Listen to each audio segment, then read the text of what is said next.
Assalamualaikum warahmatullahi wabarakatuh.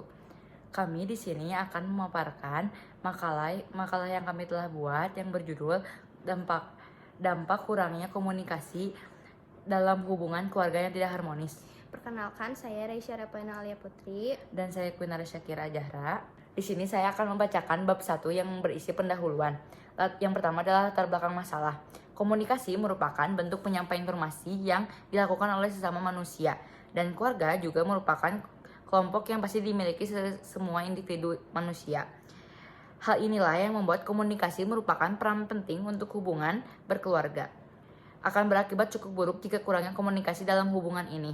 Salah satu aspek penting dari kehidupan manusia adalah komunikasi, terutama dalam hubungan berkeluarga. Yang kedua, saya di sini akan menjelaskan tentang rumusan masalah. Rumusan masalah di sini kita akan membahas tentang bagaimana kurangnya komunikasi dalam hubungan keluarga yang tidak harmonis. Yang kedua adalah apakah dapat diatasi keterisolasian anggota keluarga sebagai akibat dari kurangnya komunikasi dalam hubungan.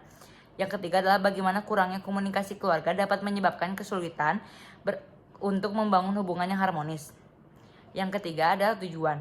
Tujuan makalah ini dibuat untuk melihat bagaimana kurangnya komunikasi dalam hubungan rumah tangga yang tidak harmonis berdampak pada kesulitan untuk membangun keharmonisan dan memecahkan masalah. Dan yang keempat adalah manfaat. Di sini banyak manfaat yang kita bisa peroleh dari makalah ini. Yang pertama adalah makalah ini diharapkan dapat meningkatkan kesadaran dan pentingnya komunikasi di dalam keluarga. Yang kedua adalah diharapkan dapat memberikan ide-ide praktis untuk meningkatkan komunikasi dalam keluarga yang tidak harmonis. Yang ketiga, makalah ini juga diharapkan dapat meningkatkan kesadaran tentang peran penting komunikasi dalam membantu relasi yang berharmonis dalam keluarga. Yang keempat, selain itu, makalah ini juga bertujuan untuk membangun anggota keluarga yang mengatasi perubahan yang terjadi dalam keluarga mereka. Kemudian bab 2 pembahasan. Dalam pembahasan makalah ini terdapat beberapa faktor yang relevan.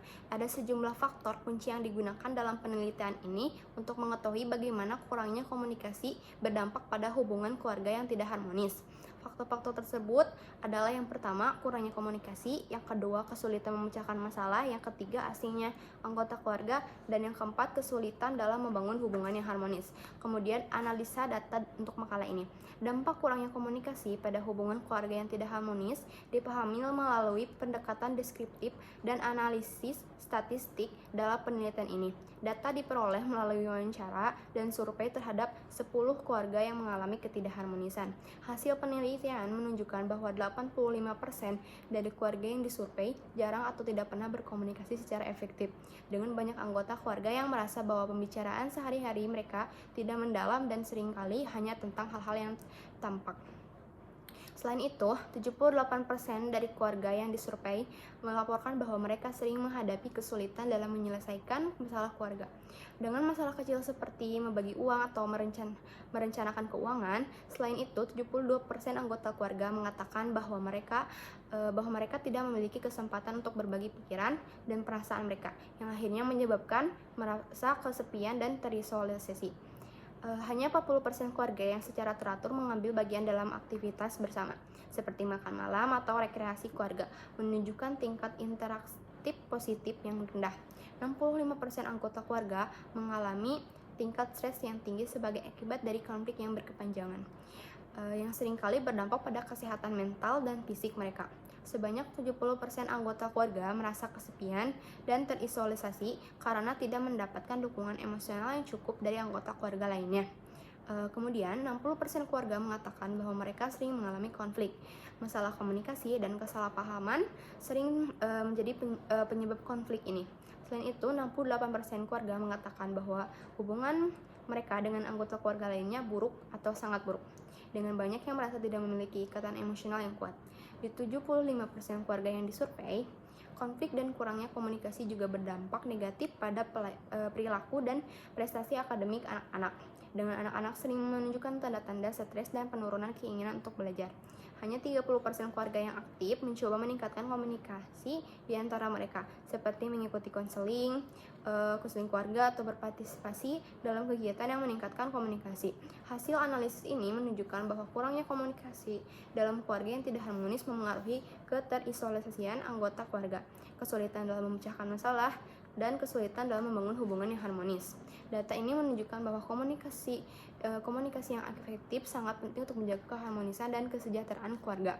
Kemudian ada pembahasan hasil. Hasil analisis data menunjukkan bahwa kurangnya komunikasi dalam keluarga yang tidak harmonis memiliki efek yang signifikan pada kesulitan dalam memecahkan masalah. Analisis ini menemukan bahwa keluarga yang tidak berkomunikasi dengan baik cenderung mengalami kesulitan dalam menyelesaikan masalah yang muncul. Ini disebabkan oleh kurangnya informasi yang diterima dan kurangnya kesepakatan yang jelas tentang solusi masalah. Perkembangan masalah yang lebih besar dapat dipengaruhi oleh kesulitan dalam memecahkan masalah. Dalam beberapa kasus, masalah yang awalnya dapat diperbaiki dengan mudah dapat berkembang menjadi masalah yang lebih kompleks dan sulit untuk diperbaiki.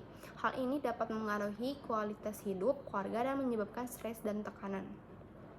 Selain itu, kurangnya komunikasi dapat menyebabkan anggota keluarga terisolasi satu sama lain. Jika anggota keluarga tidak berkomunikasi dengan baik, mereka dapat merasa terisolasi dan tidak memiliki tempat untuk berbagi pikiran, perasaan, dan pengalaman mereka. Hal ini dapat menyebabkan mereka merasa tidak dihargai dan tidak dipahami, yang pada gilirannya dapat memengaruhi kualitas hubungan mereka dengan anggota keluarga lainnya. Jika tidak ada komunikasi dalam keluarga yang tidak harmonis, efeknya dapat beragam. Kurang komunikasi juga dapat menyebabkan keharmonisan dalam keluarga merosot. Dalam beberapa kasus, kurangnya komunikasi dapat menyebabkan anggota keluarga tidak memiliki kesempatan untuk berbagi budaya dan nilai-nilai yang penting untuk menjaga keharmonisan. Jika anggota keluarga tidak berkomunikasi dengan baik, mereka dapat merasa tidak dihargai dan tidak dipahami, yang dapat memengaruhi kualitas hubungan mereka dengan anggota keluarga lainnya. Kurangnya komunikasi juga dapat berdampak pada penurunan kepercayaan dan keharmonisan dalam berkeluarga.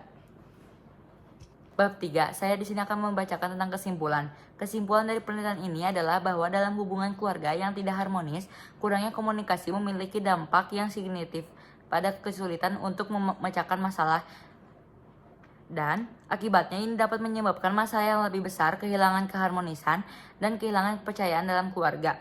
Dalam keluarga yang tidak harmonis, kurangnya komunikasi dapat menyebabkan anggota keluarga tidak memiliki kesempatan untuk berbagi pikiran. Saran dari makalah ini menyarankan bahwa keluarga harus lebih memahami peran komunikasi dalam membangun relasi yang harmonis. Keluarga dapat mencapai hal ini dengan meningkatkan komunikasi mereka satu sama lain melalui berbagai cara, seperti berkomunikasi secara efektif, mendengarkan, dan memberikan perhatian lebih. Mereka juga harus belajar tentang pentingnya berbagi budaya dan prinsip yang berbeda yang diperlukan untuk menjaga keharmonisan dalam berkeluarga. Anggota keluarga dapat memiliki kesempatan untuk membangun hubungan yang harmonis dan memecahkan masalah dengan meningkatkan kesadaran dan komunikasi dalam keluarga. Akibatnya, makalah ini diharapkan dapat meningkatkan kualitas hidup setiap anggota keluarga dan memperkuat hubungan keluarga yang harmonis. Sekian makalah yang telah kami paparkan. Semoga bisa bermanfaat. Wassalamualaikum warahmatullahi wabarakatuh.